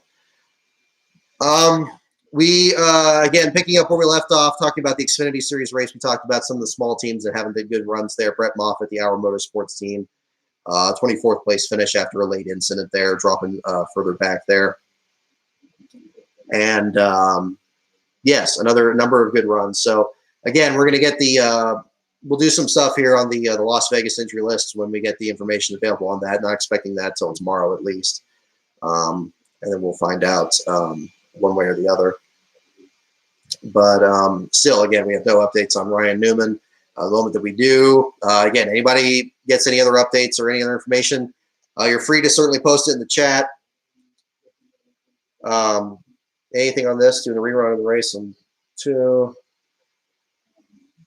Let's see. But yeah. Yeah. So that's kind of where we are at the moment. Okay. Let's see. Do you guys want to talk about the duels? Do you want to talk about any of that? I mean, boy, let's see. We get this. We could do some more trivia here along the way. I was thinking of briefly touching on the duels just to talk about the qualifying races and what we had from those. It's going to be a pretty brief discussion there, and I know there's going to be a bit of overlap with the 500. Yeah, Suarez is in the duels. An unfortunate situation. As I tweeted back on Thursday, I'd never seen Suarez really that at a loss for words there, but unfortunate deal. Both the last place finishers of the duels ended up having a direct effect on who qualified for the 500 and who did not. Both the last place finishers did not qualify. The first race being Suarez after his tangle, with Ryan Blaney along the way during the Cup Series race. Surprising set of circumstances there for Suarez. Surprising, I think, because I really expected that car to be fast enough to lock itself in qualifying, and I'm sure maybe he did as well. It makes me wonder how much of an overlap there is with obviously being a Toyota team, getting how much Toyota support they get. I know that there were reports from, for example, the Sam Hunt team in the Xfinity Series, number 26 car that failed to qualify in the Xfinity race, that they were getting a lot of support from Toyota this year to kind of help back their program. I don't know if that was the same arrangement with the Gaunt brothers. The Gaunt brothers in a very interesting crossroads this year. This will be a story that we kind of follow a lot more this season. That the number 96 car apparently going for its first full-time effort, although they do not have a charter. Okay, well, my internet just skipped there for a second, so we'll still keep an eye out here.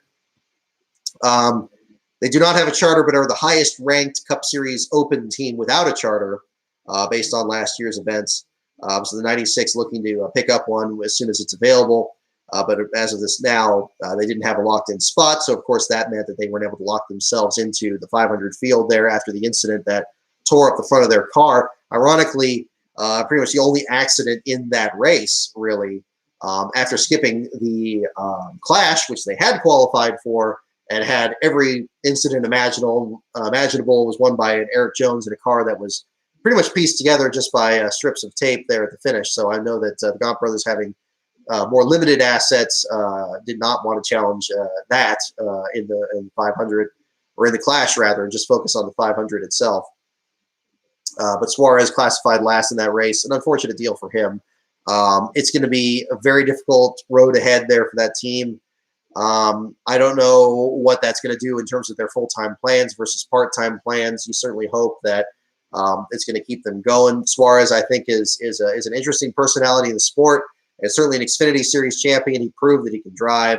Was just one move away from qualifying for the All-Star race last year between him and Bubba Wallace down the stretch, and had an outside shot at the playoffs last year with Stewart-Haas. It's just that, unfortunately, this charter system has created kind of a musical chairs where there's not enough chairs, and some of these drivers just can't find a seat. And so when Cole Custer was getting promoted along with the other top two competitors in the Xfinity Series, and that Stewart-Haas 00 team being in part of the same system there, just ran out of seats. And the Suarez trying to work with Toyota team, you would think that maybe that would be something going back to Joe Gibbs and a partnership there. I know that they have the display, Toyota's display at Daytona had the Joe Gibbs cars, the Levine family car, which of course has serious ties with Joe Gibbs, with Christopher Bell now.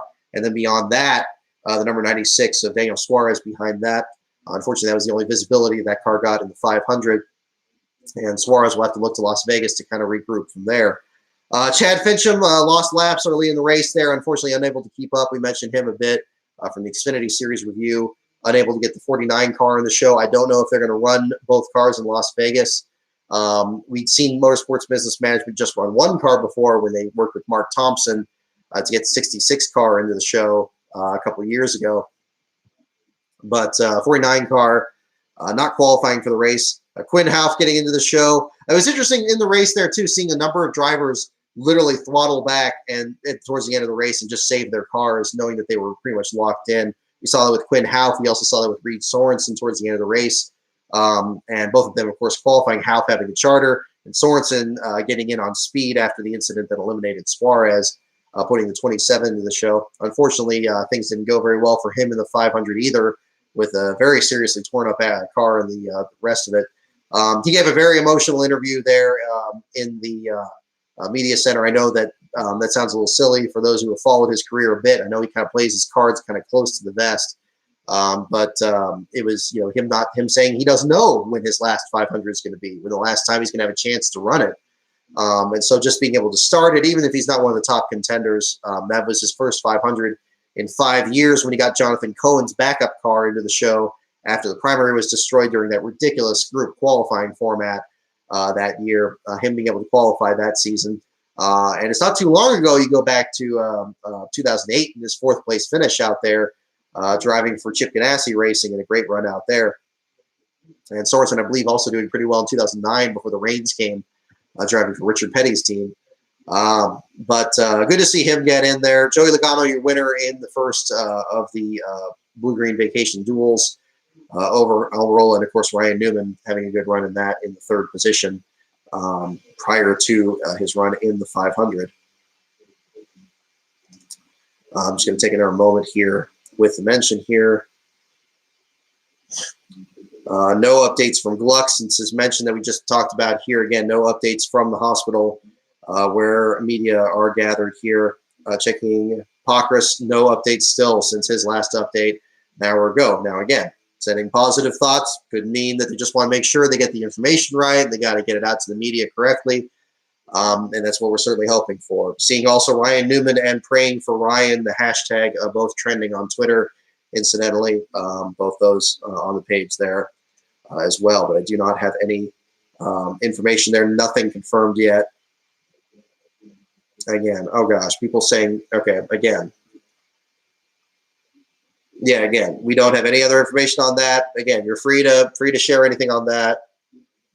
We got some trolls in here. Gosh, I mean, okay, if there's a way that we can do, okay, what I don't want, I'm seeing the comments here that we're getting some people here. We don't want to get any trolls or anything in here. Can I appoint some people as some moderators here and kind of keep an eye on that? Anybody here? Can I do that? I mean, does this lend itself to that? It'd be nice if it had that. I apologize. I don't really do this that much. Send feedback, sign out. Yeah, the last thing I want is you want anything in here. All right. Oh, can I do this? Let me see. Put in time. Oh, add moderator. Boom. There we go. Okay, here. Let me appoint some moderators here. I'm gonna pick some here. I know you guys are. I get JJ48 fan. I get you. Beast of Metal, since he gave me the heads up, I'm gonna mod you. Corey LaJoy fan, I'll mod you.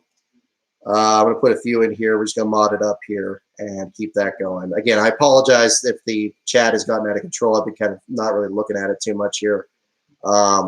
Just keeping this in. Okay.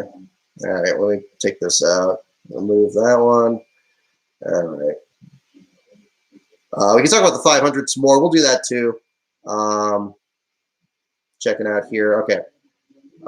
Anybody else want to be moderator? We'll keep doing that. Yeah. Anything else on this? All right. Excellent. All right. I apologize we didn't do that earlier. It hasn't been necessary before. We usually don't have too many people in here. Obviously, this is a pretty unusual set of circumstances here. But we'll keep the mods here involved, and we'll keep this from being out of control. Okay, I see people deleting the messages. Okay, good. All right, thank you there. Yeah, exactly. Moving mics on press pass. Okay, we're gonna have some updates on this pretty soon. Okay, excellent. Serious DM broadcast. Do we have only one mic on press pass? Okay, I may pull that up here as well. Do we have a thing on that? Just checking Gluck and Pocris. I'm sure the video will take precedent here. So obviously, yeah. If you can't keep both these windows open, obviously click away. Definitely check on that. I'm looking up here. Is that just on NASCAR's website? I'm sure it is. Do we have, okay, live video. Okay, there we go. Yeah, I'm seeing the one microphone here, so I'm going to plug that in. Put my headphone in here, and we'll keep this going. And we'll keep as many options open as possible. We haven't talked about the 500.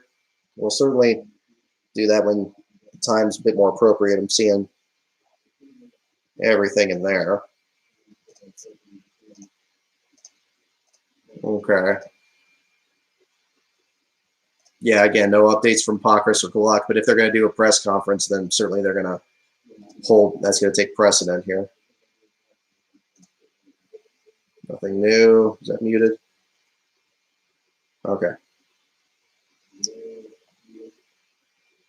All right. Press pass won't load. Okay, those of you looking for the link, let me share the link.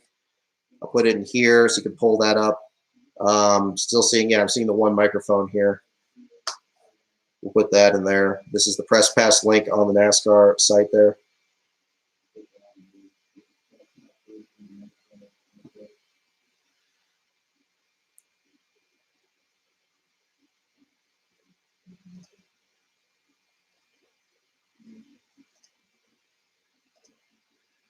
Okay.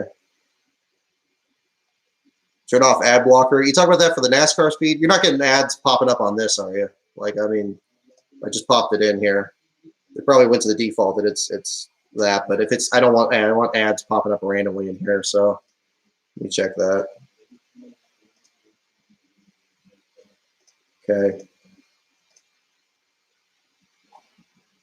Just tuning in. We'll get my.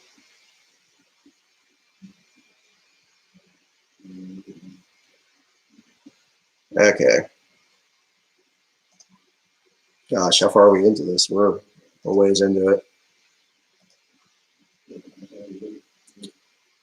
Feed won't load with ad blockers. Oh, is that what's happening? Okay.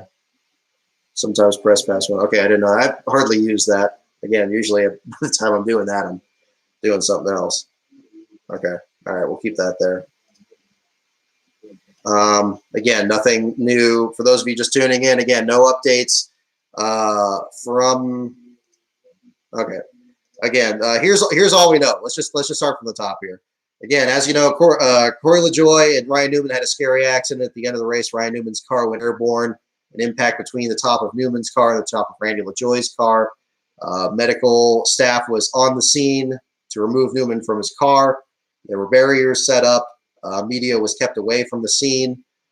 And the latest report from Bob Pockris was about now 2 hours ago, just after 5 o'clock Pacific, 8 o'clock Eastern, that Corey LaJoie was discharged. He was out of the care center, his exact words. Newman being taken to the hospital. Jeff Gluck then reported now 20 minutes ago. We don't have any news to pass along at this time. That's a reason for lack of updates. A group of media has gathered at the hospital, and we'll let you know if we get any updates here. Thanks for understanding, says Jeff Gluck. So we do not. There is media at the hospital. They do not have any updates. Gluck and Pockris have not posted any new messages since these messages I've just relayed to you. We do know the status of Corey LaJoie, but we do not. Apparently, Corey LaJoie was not seriously injured in the impact. We do not have information one way or the other on Ryan Newman. We are now awaiting word from NASCAR. Apparently, there is a live stream here at NASCAR.com/presspass. The link is in the description. You can check out there for any updates. There is one microphone set up, no title card there saying who's going to be coming up, but anticipate that we're going to have an update very soon. And of course, stay tuned to NASCAR.com/presspass. We've seen some comments in here saying that if you have ad blocker, that it's not going to load PressPass. So if it's not loading at the link that's provided on the site here, make sure you turn off ad blocker to load that up, and we'll get those updates. But again, I do not have any additional information on that. We are certainly hoping for the best. We don't have anything confirmed beyond the information here. And basically, that's where we are right now, just after 7 o'clock Pacific, 10 o'clock Eastern on February 17th.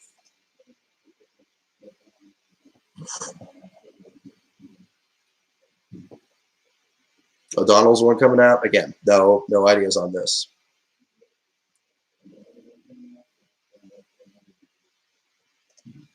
But yeah, we're just anything more on that.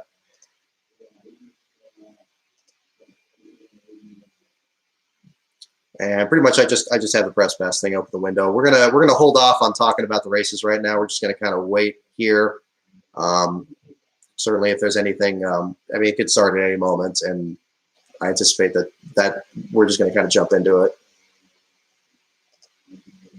If you have any questions in the chat or anything else, anybody just tuning in, certainly any other information here. But yeah, I'm seeing it in the comments here, but again, just urge patience. Think best thoughts. Certainly, we don't have any additional information. We're certainly hoping for the best with Ryan Newman. We don't have any information on his status outside of what's been reported. Nothing that I'm confident enough to confirm than what's been provided by both Gluck and Pockris within the last bit.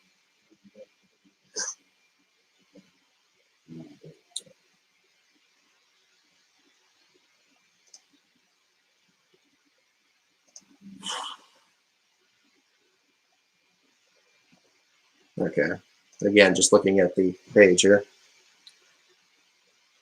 Just hearing background noise in the media center, so nothing new on that. Big thank you to the people that put as moderators here. Are we doing okay on that in terms of traffic? I basically picked people that I've seen from past live streams and just appointed them as mods for this one. Big thanks to you guys for keeping an eye on this here. We certainly don't want this to get out of hand.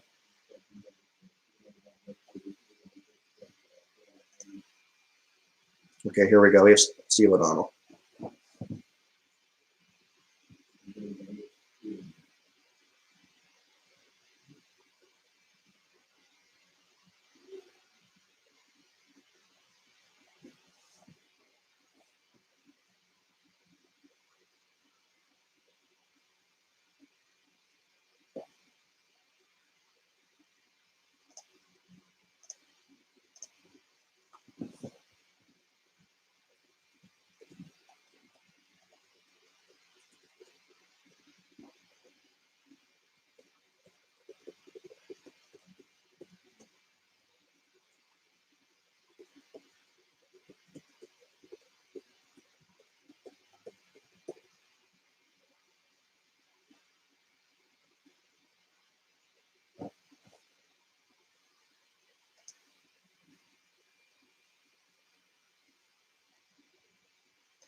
Excellent. Excellent.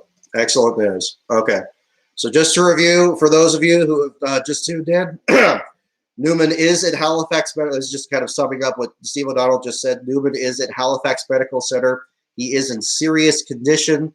Doctors indicate the injuries are non-life-threatening injuries by Ryan Newman. Oh, I got another stream loading up in the background. Okay, so non-life-threatening injuries for Ryan Newman. Fantastic news. We certainly hope that there's going to be more information coming here in a bit. But yes, Ryan Newman is in serious condition at Halifax Medical Center, transported after his accident with Corey LaJoie. In serious condition, doctors indicate the injuries are non-life-threatening. There's also a statement in there. The family was asked to respect their privacy at this time, and we certainly share that. But we're certainly all pulling for Ryan Newman out there. That's good news. Again, don't want to speculate further as to what that means. But certainly if they're saying it's non-life-threatening injuries, that's definitely about the best news that we could hear under circumstances. Although certainly in serious condition, we certainly hope that he pulls through as best as possible, and hopefully we'll have more information on that in the coming days here. So beyond that, again, so fantastic news. So this just after 10 o'clock Eastern, 7 o'clock Pacific. We do finally have the report on that for this. I think under the circumstances, it probably makes sense to kind of just leave the stream at that with the information there. If you guys want to keep going with this here, we could do that. We have Fox Sports 2 as the race hub going. Okay, so, yeah, nothing's happened on NBC here. But any other information, I'm sure they're catching up on that. Okay, excellent. Or is Fox Sports 1? Okay, cool. No worries.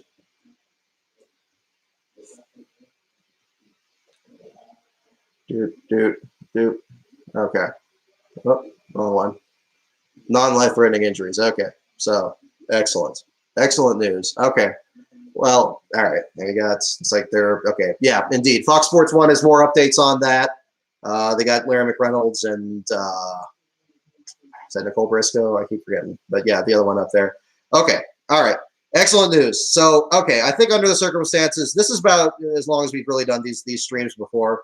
I haven't had any other updates on technical inspection or anything like that. That is really what we usually wait to hear back on there. But of course, under these circumstances, this is certainly what we were waiting to hear back on. But excellent news on that. I'm going to retweet Pockrass's clip of the video there. But in serious condition, I imagine in serious condition, I think this is it. So we're going to go ahead and just leave it here, folks. Thanks again for tuning in. I know that this was a highly unusual one here and a little weird here, but yeah, non-life-threatening injuries, serious condition. Ryan Newman's reported in just a moment ago by Steve O'Donnell. Family asked to respect their privacy as he's being treated at Halifax Medical Center. No further updates beyond that. For the clip, you can check that out on Twitter there. But we're going to go ahead and stop the thread here. I think this is good for right now. Again, for those of you who follow the Disqualification show on the channel here, thanks for following. We'll have more updates on everything else for the website the weeks ahead, and then we look ahead to Las Vegas next week. But again, thank you, God, quite honestly, that Ryan Newman, serious condition, non-life-threatening injuries for Ryan Newman. I'll see you guys again next week, hopefully under much better circumstances, and we'll all keep an eye out on what's going on with Ryan Newman the week ahead. Thank you again for everyone tuning in.